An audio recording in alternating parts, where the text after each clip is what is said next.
il sort un poisson de l'eau, alors le poisson il est pas bien, etc. Après il le remet dans l'eau et le poisson il va retrouver sa nature et il est bien. Maintenant le bien, tout le bien, naturellement il est connecté à Dieu, il est connecté au tzaddik, ça c'est le principe du bien.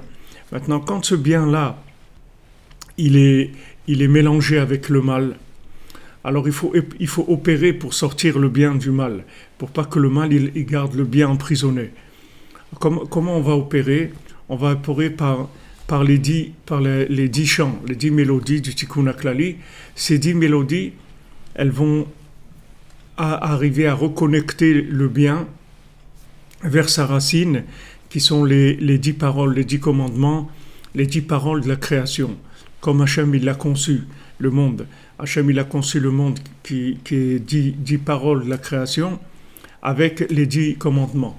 Donc quand maintenant on utilise les 10 mizmorim du Tikkun HaKlali, les 10 chants du Tikkun HaKlali, pourquoi ça s'appelle réparation générale? Parce que ça va prendre les 10 poux qu'il y a dans le corps. On a 10 poux, que ces 10 poux là, ce sont les pulsions qui nous amènent vers l'émotionnel, la connexion dans le monde. Ce sont des capteurs en fait qu'on a.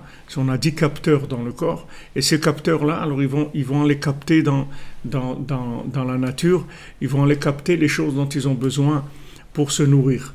Mais vu maintenant qu'il y a une emprise de l'imagination, alors ces capteurs ils peuvent aller capter des choses qui sont négatives, qui sont nocives.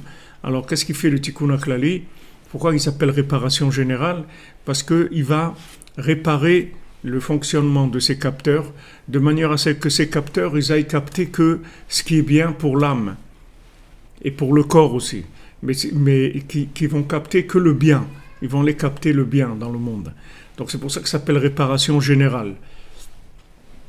Rabbeinu dit qu'il y a des choses que pour les réparer, c'est très difficile d'accès dans ces endroits-là. C'est des endroits qui sont très très difficiles à accéder. Il y a des endroits où vous ne pouvez pas aller physiquement, où vous ne pouvez pas aller spirituellement, vous pouvez pas aller émotionnellement. C'est des endroits très très difficiles d'accès. Alors le Tikkun HaKlali, il va dans ces endroits-là